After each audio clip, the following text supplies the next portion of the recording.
And there's just this constant stream of ships traveling between asteroids. But more importantly, Racina is where you go in the sector to get anything you need and to hire mercenaries. Because one of the factions I want to introduce is the Racina Outreach Command. So basically, Racina Outreach Command is a major military force. They don't have advanced technology. They might, some of their ships are going to be free merchant ships, so like civilian vessels that have had weapons slapped on them. Or they're going to be fighters. They're going to be troop carriers. They're not going to be traditional, what we would think of as like, murder death battleships. They probably have at least one of those. But because most of the governments in the area don't have such ships, these mercenaries are primarily like fighter and marine based. Their job is, oh, I need a bodyguard. I need one guy. I hire somebody from Messina. I need 100 people to defend my corporate outpost from a hostile, you know, I don't know. Let's assume somewhere there's a world that has like corporations rule everything, and it's like Shadowrun. So you have groups of corporations that literally fight. A corporation comes to Racina and says, "I need 100 men," and they're like, "Okay." Someone, maybe Bannon, at some point will be like, "We need to take over a planet. I would like to hire you guys to be the first wave. Take all the hits for us," and they're like, "Fine, we'll do that for a price." So they'll send their fighters in, they'll send their marines in, they'll establish the beachhead, and then the Federal Society brings all its ships down in that nice beachhead area without losing too much. So Racina Outreach Command is like a formalized, almost semi-religious mercenary group. You can buy anything in Racina. So Racina is a recent population, a trade hub, run almost entirely by men.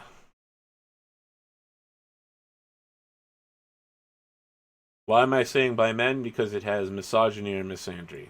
And I think for a place that's being run by mercenaries, I think that men are... Maybe I should flip it around. Let's do it. Let's flip it around. It's going to be run entirely by women.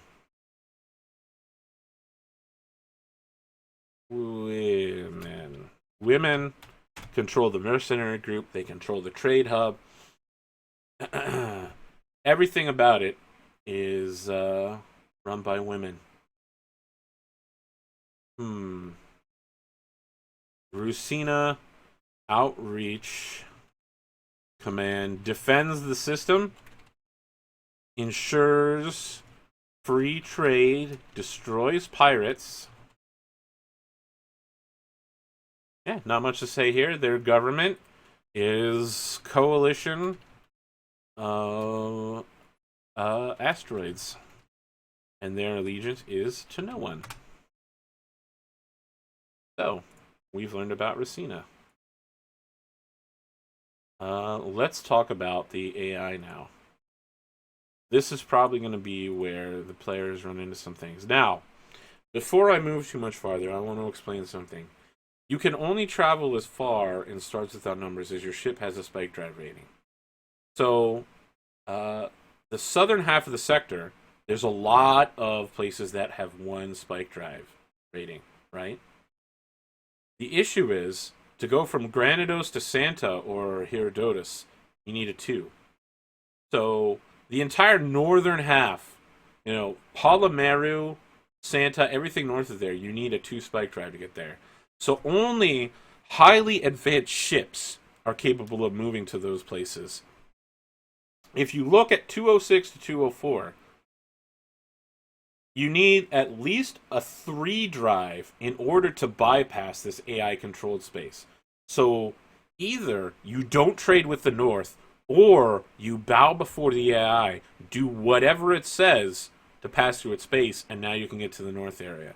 And as we know from the Calium Gladium campaign, this 3-planet North area is a very loose coalition of planets that's primary purpose is to be the dumping ground of banditry.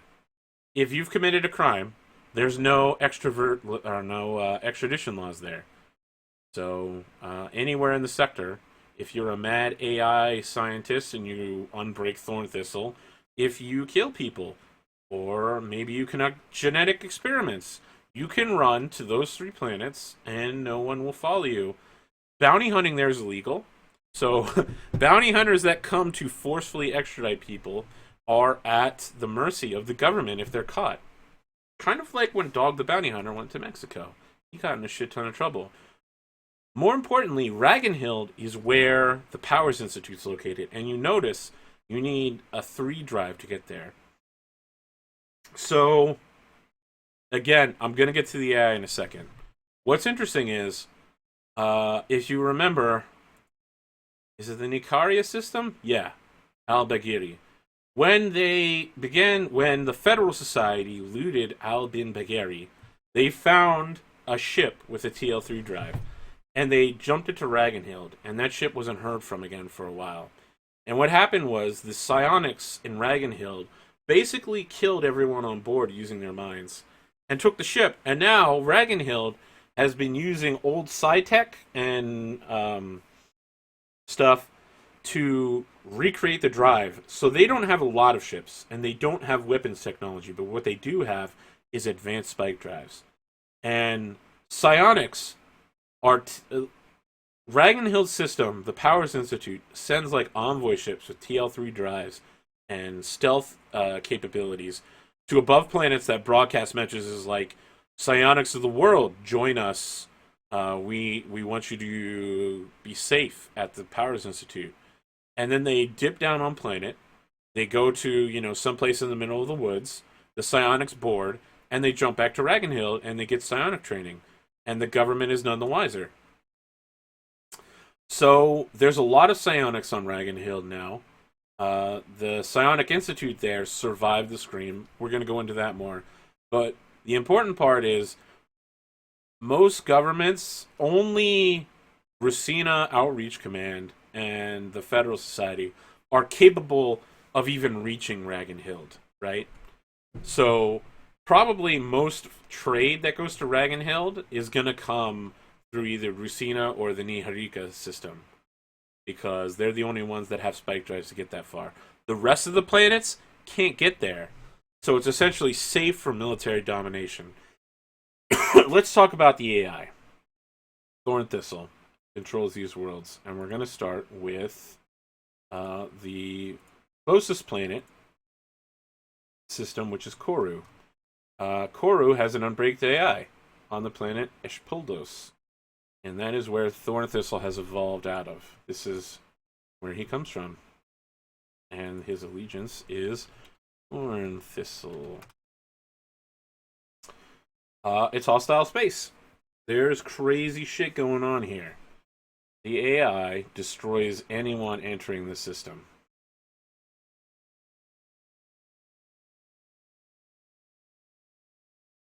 If you show up and you can't get your spike drive recharged in the 30 seconds it takes you before you get blown up, you're dead.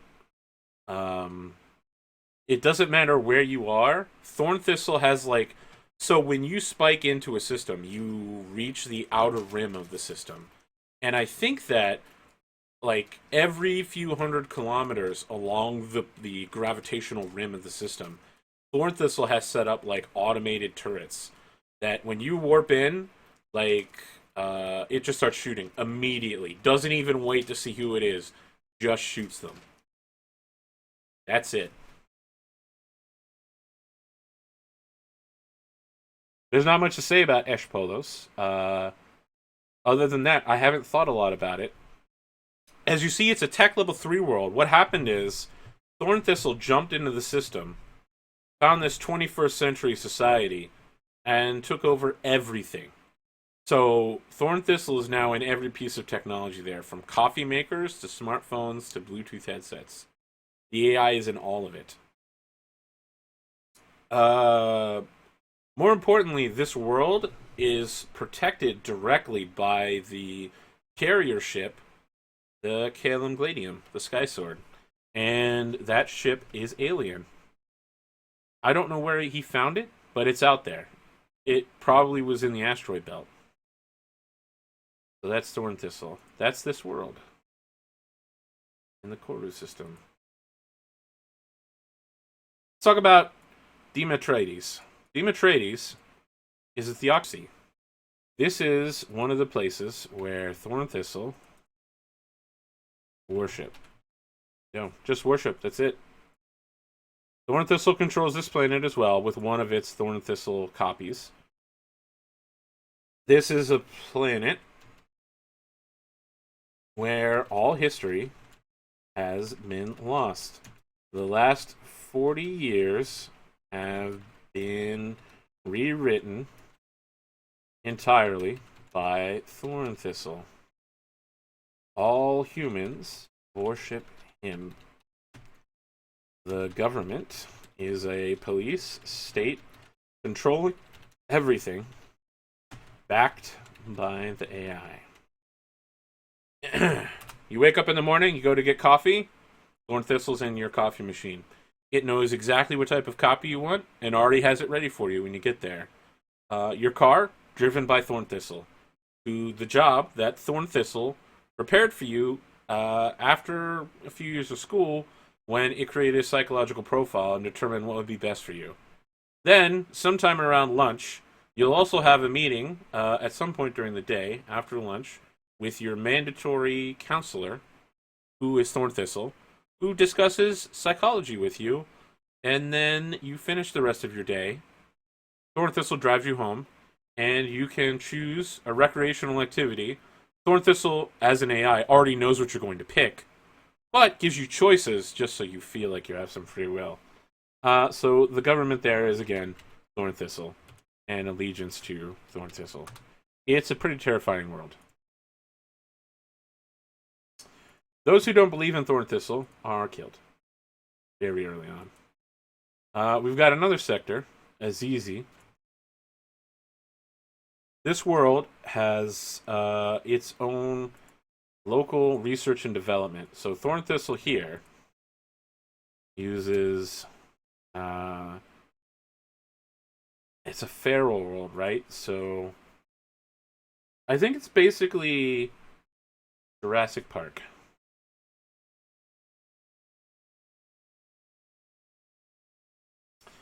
So Thorn Thistle remembers Anjali, which is where it came from. It was developed on Anjali. It uses this world as social and experimentation on feral humans and super fauna and flora. Yes, clever girl. Yeah, so that's what this planet's like. They have TL4 stuff. I should probably write down that the other planet is only TL3. Because planets that aren't tech level 4, I really need to know what they are.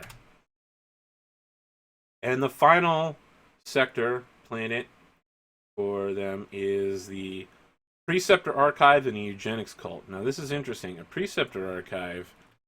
well, let's get the exact description.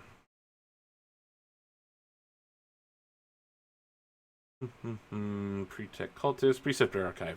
The Preceptors of the Great Archive were a silence organization devoted to ensuring the dissemination of human culture, history, and basic technology to frontier worlds that risk losing this information during human expansion. Most frontier planets had an archive where natives could learn useful technical skills in addition to human history and art. Those archives that managed to survive the science now strive to send their missionaries of learning to new worlds in need of their love. But here's what's interesting. If you remember, over here we've got Niharika, which was the place where the jump gate is. Right, this is where all things from Terra and beyond come in through. And so now we've got, I'm guessing this is Phejos, right? Yeah, it's Phejos.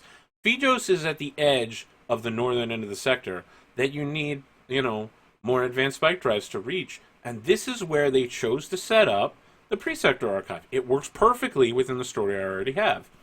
It makes it pretty interesting. So I think the Preceptor Archive has gone sideways now. It was originally used to spread the learning of various things, but we have an issue now. Preceptor Archive now run by AI. And thank you for the host there, Swargula, and greetings to all the Swargies. Or I don't know what you call your viewers. So, Swargulists. Okay.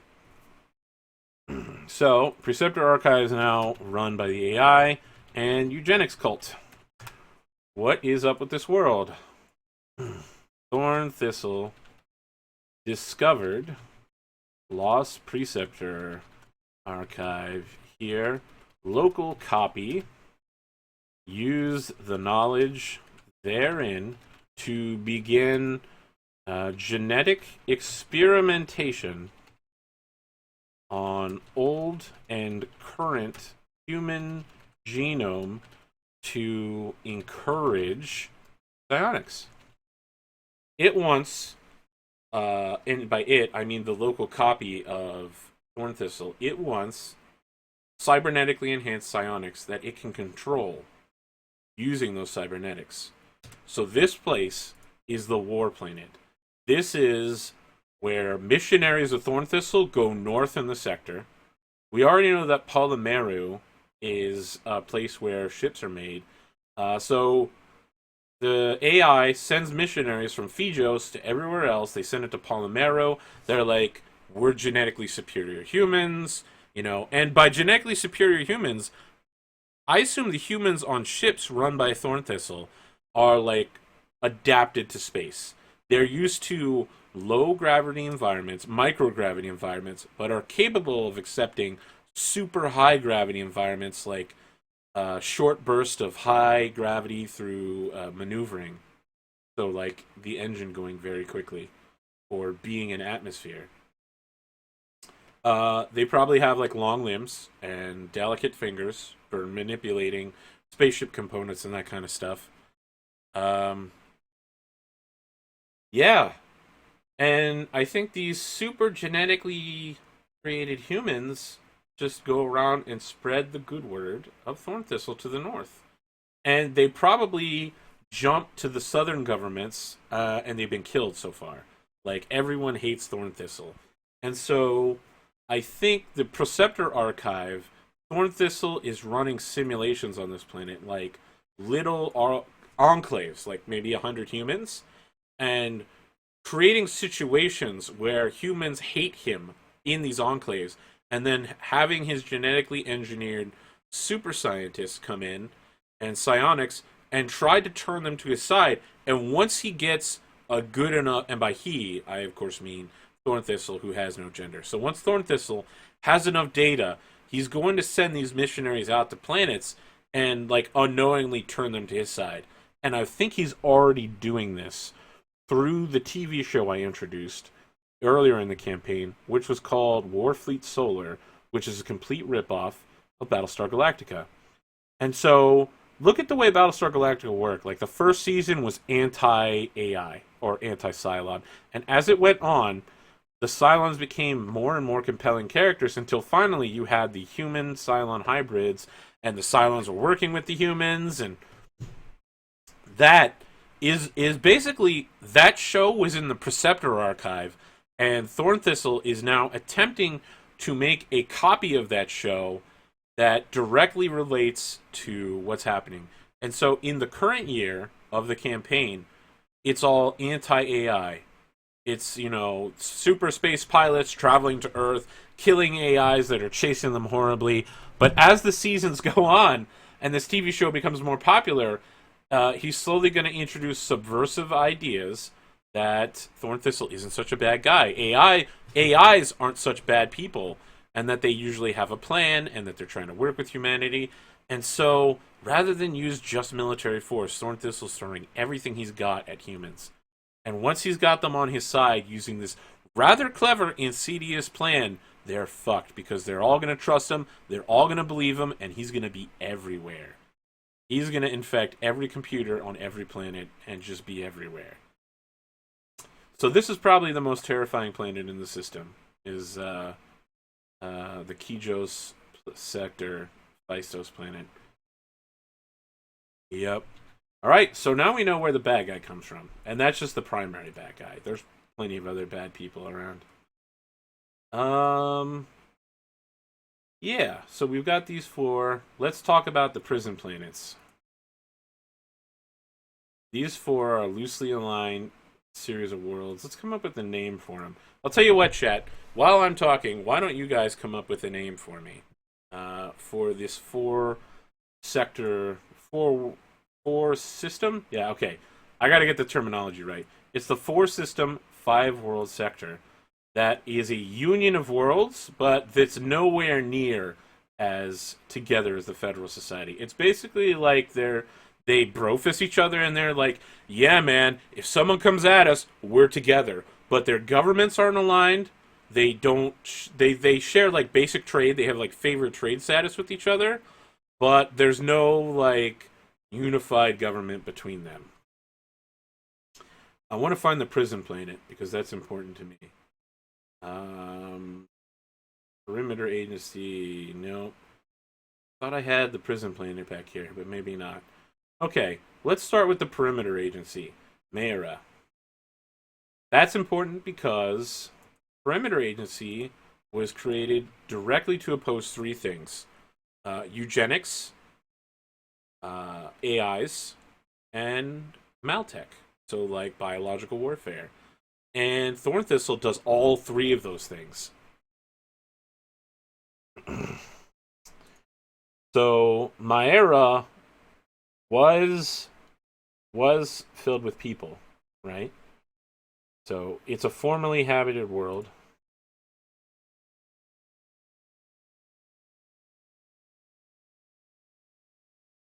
No, we'll save that for history. Its purpose is perimeter agency. Now, what's important about the perimeter agency is that it's like cells of 10 to 15 people that are sent out into these sectors, and this is all pre-screen, to handle things. So they're like the opposite of the Exchange of Light. The Exchange of Light is not part of the Mandranate government. They encourage neutrality among systems. They don't get involved. The Perimeter Agency is a member of the Mandranate government. They secretly insert themselves on worlds, and they get involved in everything. And they have to send regular reports back home.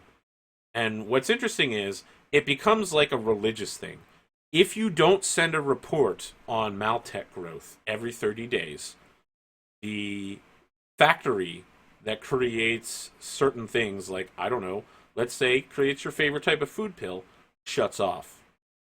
If you don't complete the chant of, let's say there's a chant that's like, Maltech is the worst, everyone must oppose Maltech. If you don't complete that chant every morning, the housing system doesn't open up and you can't sleep in a bed. The Perimeter Agency was designed by Terran social scientists to make sure that even if communication was cut off, the Perimeter Agency in that sector would still be capable of functioning as long as they remembered their mission. So even though the whole world collapses, right? Even if the communication was shut off, which happened, even if technology devolved to such a point that there wasn't even Maltech anymore, the perimeter agencies kept running because their agents were still chanting. They were still scanning for Maltech, even if there couldn't possibly be Maltech because the planet was in the medieval age and couldn't make biological weapons or AIs. They still scanned the system using their advanced sensors. They still said the chants, and so it survived for this long. But this whole planet is dead. It's an abandoned colony. So this is I need a note, a recently recovered planet, basically uninhabited, secret cabal. Now, let's say pirates. That way we have pirates somewhere. Pirates uncovered, perimeter agency, base, and use its resources to shore themselves up. So there's probably a secret star base, like hiding inside an asteroid. These pirates were hiding in the system, found it. Now they base out of it. People can't find it because they're using the perimeter agencies, advanced sensors to cloak everything, and it's probably like at the edge of the system. So the ships just basically warp in, go dark, run their ECM, slide into the base, and then they're safe. And other people can't find it because of all that ECM. So they luckily stumbled into it. And I think these pirates, by the because of the way because of the way the perimeter, I'm spelling perimeter wrong constantly, agency works, they are slowly being indoctrinated to destroy AI. So I think these guys will slowly start raiding Thorn Thistle space.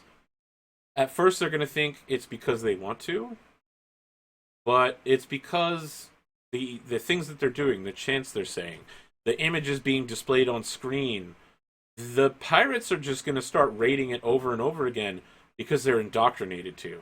They have become the new perimeter agency without realizing it. So this particular world isn't part of the rest of the governance. It's run by pirates who are slowly becoming the super space tech dudes. They're becoming spies. Let's figure out what altered humanity is before I nail down this world. And warlords. I haven't looked too much at these worlds. So warlords is a planet plagued by warlords, and altered humanity is... Humans on this world are visibly and drastically different. Additional limbs, new sensory organs, or significant changes. I think they're going to be like Jedi. And by that I mean, I think these guys are all like baseline slightly psychic. And they can see a few seconds into the future. And so they all have slightly psionic humanity. Warlords.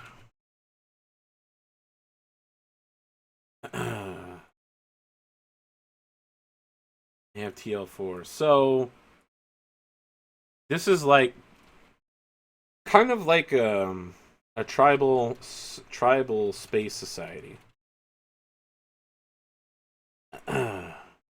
All the humans can see a few seconds into the future, giving them ridiculously fast reflexes. Wow, my spelling tonight is terrible.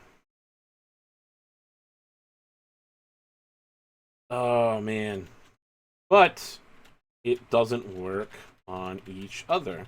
So, like, when the Federal Society ships arrived here, they were having conversations with people, and these people were used to fighting each other for so long, they never realized that they could see into the future, right?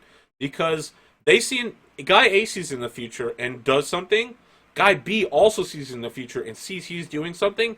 Their powers are continually telling them new futures. So it's basically like they don't have powers. So no one realized this was happening until an outside group showed up, the Bannon ships. And these guys were asking questions, and the local populace was answering them before the question was finished because they could see the future on that. And they're like super warriors. I think they probably stole ships using their power. So, they knew exactly how to get onto the ship because they saw themselves doing it in the future. So, they were capable of taking over the ship very quickly. There was probably an enormous loss of life. They were like with guns versus people with lasers. They were probably all getting gunned down. But what was that movie? It's a Tom Cruise movie, Live, Die, Repeat, right? I think that's what it's called. Anyway, it's, like they see what's happening in the future and they take steps to avoid that. Anyway, so they stole ships using their power and are now an independent World that opposes federal society. Okay, and they are probably the capital world